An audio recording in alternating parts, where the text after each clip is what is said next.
I was born in 1938 and moved to New Haven in 1939. New Haven was quite a close community, but the lip bairns crawl underneath the barrier, and I was a bairn and I was accepted as about as New Haven, for which I'll always be grateful, because it had such a caring and supportive community, and egalitarian, and also self-confident. You know, they never looked on themselves as second to anybody else. They were quite comfortable treating other people as equals, but they were never really intimidated by ours. This is a really handy beach to come and swim, as it's wee, it's sheltered, and I think maybe when I'd be about 10, 11, 12, 13, we'd come from West Pilton, because I was part of the New Haven diaspora, or clearance. But the houses that we lived in New Haven, in the tenement, were condemned as unfit for human habitation, probably before the war. If you look over, you see that red building there, that's a fish market. Over the wall from that, there was a beach.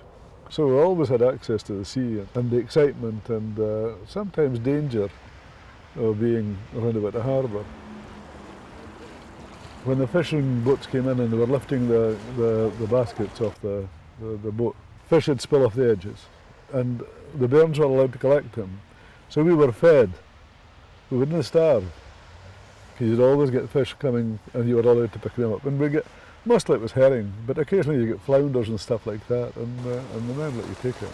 We used to go fishing ourselves. Fishing, you couldn't have caught fishing, it was murder, and we called it murder because we had a set of hooks we called murderers. There was a post office just at the top of and beside that there was a dry salter, and they sold fish hooks. And you'd buy 4 fish hooks for a penny, and you'd bind them into a cruciform shape, and you'd tie them to your line, and you'd go to the harbour, and you'd be looking over, and you'd see shoals of sprats coming in, and you'd be trying to hook them up and out the water. Cruel!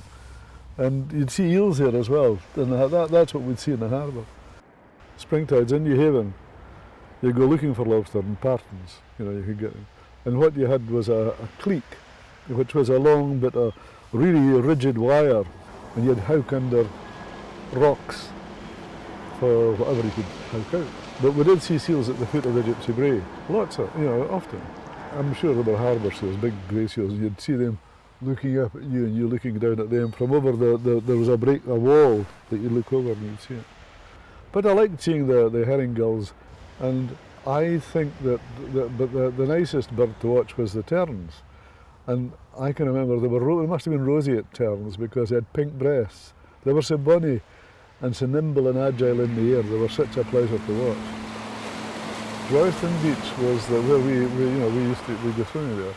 But one really interesting thing is my father worked in A.B. Fleming's as a labourer, and so he would, in later life, he told me about, you know, what they did, and they were making a variety of pigments, and they used a lot of really quite toxic chemicals in the mixes, and cyanide was often a feature of these pigments.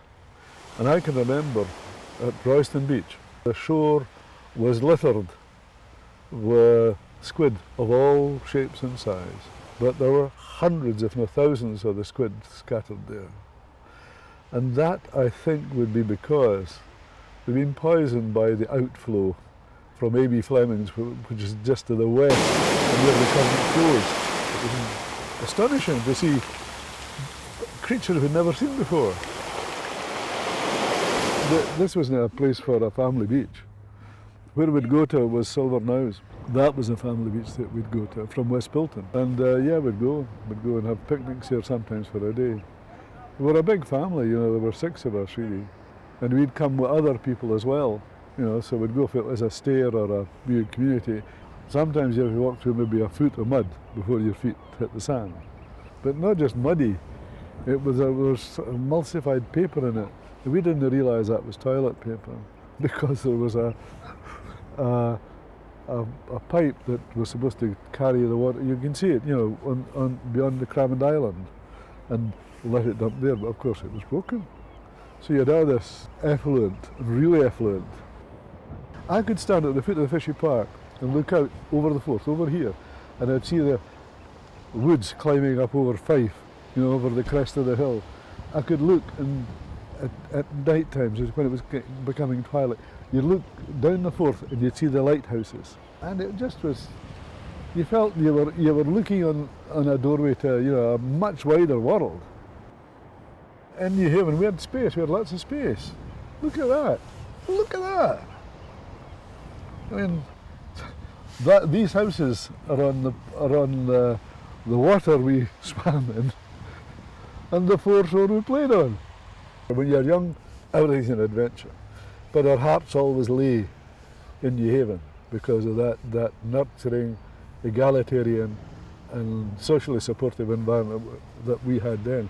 And we'd love to see re-established in that community, because the best way for anybody to live is in a village within a city, because then you've got access to all the amenities, but you've got that sense of community and support that makes you feel you belong, and you look out for each other.